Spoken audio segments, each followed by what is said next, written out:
Hello, everyone. Welcome back to day 4 of the official YouTube event.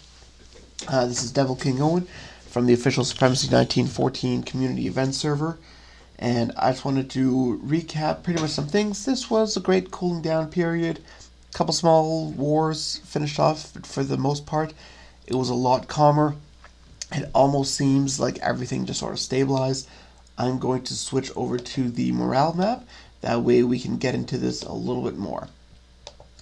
As you can see, between Battlecry and Rampage, the USA 1776 team, you'll notice that there's been a lot more fighting taking on in place here where the former Federated US was. That is now Revolutionary Mexico, which means Battlecry has pushed back up to Rampage's original borders, and we'll see where that is. Also, something that's interesting to notice: lower morale in Lansing and on the borders of both Confederate and the USA. Also, British Canada seems to be lower morale than everyone else in the area. Not sure why. Could be spies, could be something else. If we go down here, you'll notice that there's the morale starting to build up slowly. There was no expansion past South America. Everything's just been holding on to the same. Let's just see if anyone took out this island. Caribbean Island Republic finished that off. And the AIs are still standing for the most part. Moving on over to Africa, where the warriors of Valhalla were, you will see that they've been pretty much taken over. A lot of red in the area. What you do notice, though, is that Iwi's in a bit of trouble as well. So it seems that Mr. Beard is taking one last shot, one last attempt, and putting up a good strong fight, but it is difficult considering their circumstances and the amount of teams that are left. Over here, you'll notice that the Sowar team has pushed down the coast as well. I see Kingdom of Hejaz and British Egypt over there. This side seems to be stabilized. The Wolverines has pushed down a little bit to the south there as well, just clearing out what I believe to be AI, if my memory serves me right. Over in Spain, we went over it yesterday. Spain had been pushed back to one or two provinces. Well, day change was very helpful to them. Them in Morocco got almost all of their land back, minus one province. So their troop count probably isn't high. Let's just hover over that quickly to take a look. Yeah, they've lost 59 troops. Troop count's low and morale's low, so the spawns are coming in slowly. So that's something that is going to have a negative impact on them. Looks like Cuban expanded to the south. Unsure if that was a capture or a revolt. Over here, you'll see that the Russian Empire has really pushed in through the south there, through the former all-Russian state. And they're almost going to... It's going to be interesting to see what happens when they run into the TMNT team. The TMNT team, they've just nearly pretty much pushed through entirely. They're down to Siberia and the last little bits of Mongolia left just holding on. So that's a very tough position for them to be in. If you go over here, things that you'll notice is that we pushed through Chinese Tibet. So Chinese Tibet has lost their capital, and that is a very difficult spot for them to be in. Halgraf hasn't been able to push back at all. He's just been holding on to his positions. You'll notice that Cargo Cult, he's still holding on down there. He has the big stack there, but he's not making any moves with it. Pretty much just holding tight, but it's going to turn into a long game for them, especially as morale turns into an issue.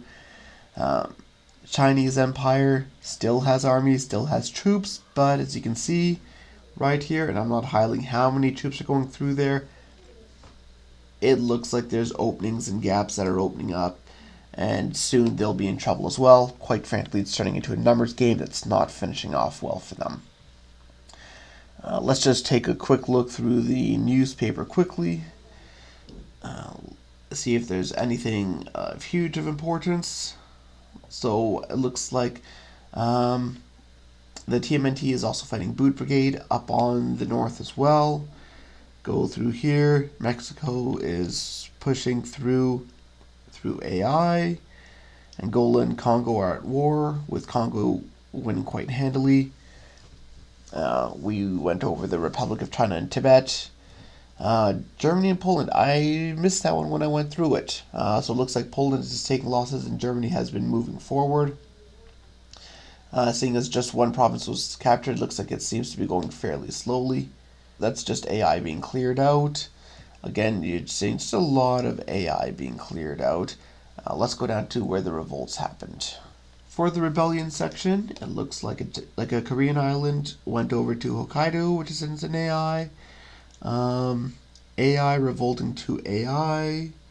Siberia got a province back from the Japanese. The French Morocco going back to Spain. Let's see. Anything else? Ontario got two capitals of Canada revolting to them. And looks like the Kingdom of Hejaz had a province joining Arabia. So it looks like, other than the Spain one, pretty much all of the revolts were happening inside their own coalitions, which is honestly best case scenario. If you're gonna lose a province personally, at least it goes to someone who's still in your team. That's just quite helpful. Videos I just wanted to go over on the AT server, the FindZ Capital, just the information that you find on there, because I find that there's often quite a bit that you're able to use to get some very good information out of here. I'm just going to scroll through everything that goes through it, so it really just shows off the population and the percentage and the provinces. It just highlights so much about them. As you can see, you have Bolivia and USA, both very high for both population and for province count. That's very big because they've essentially controlled all of South America. You have France and Greece. Pretty much, I'll just leave the list up. You guys can take a look at it. And I'm just going to scroll down through to the next one. Just because the list does get rather large and I don't want to spend too much time on it. You have the total outputs without infrastructure. And as you'll notice, there's number one, there's the team that controls all of South America. Number two, you've got Pride of Lions, or the Teenage Mutant Ninja Turtles in Northern Asia. You have Battlecry. I mistakenly thought on yesterday's video that Battlecry had lost a member. I was wrong. Federated USA was not from Battlecry. Battlecry had the Caribbean islands, so I want to apologize to them for that. They're doing quite well, and especially with Mexico pushing all the way down to the Panama Canal, which that really gives them just that extra country and all of those resources as well. After that, you have Forcers, and then you have our team rounding out the top five. This is, of course, without infrastructure, and because it's day 4, you've got harbors that are able to be built and starting to come online pretty much soon. So that's going to have an impact on those numbers, which will not be reflected on here.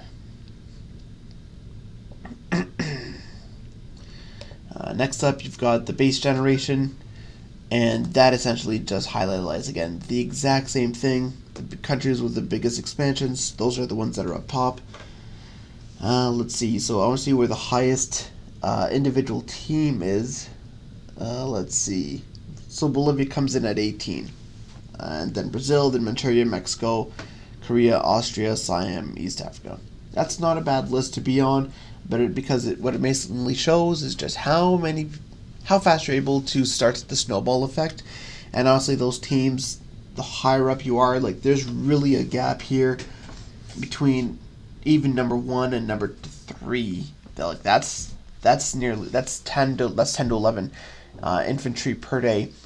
That just able to get such a huge snowball going, and it's really hard to offset, especially for the teams that are at the bottom of that. You'll notice the last team on the list is Team Boot Brigade. They're below 20, so they're turning out less than half the troops in the team in South America. So if they were ever to be in a fight, just that war of attrition would kill them absolutely. You've just got the maps here. Then we're going to get into the resources. Let's see. I'm just going to try and get to the resource types per team, because that's really where you're able to break down a lot more. And you'll notice, let's see. Well, I'll just leave the breakdown there and I'll just clip it out. And what I'll do is I'll put a screenshot of that inside here, stretch it out for a little bit. There's really several strategies that you'd be able to use. You'd either be able to go heavy cavalry, or you'd be able to go with heavy material, which would mean armored cars and forts.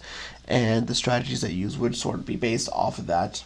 So if you want to take a closer look at this, you can definitely pause that and just scroll it and just zoom in, take a closer look.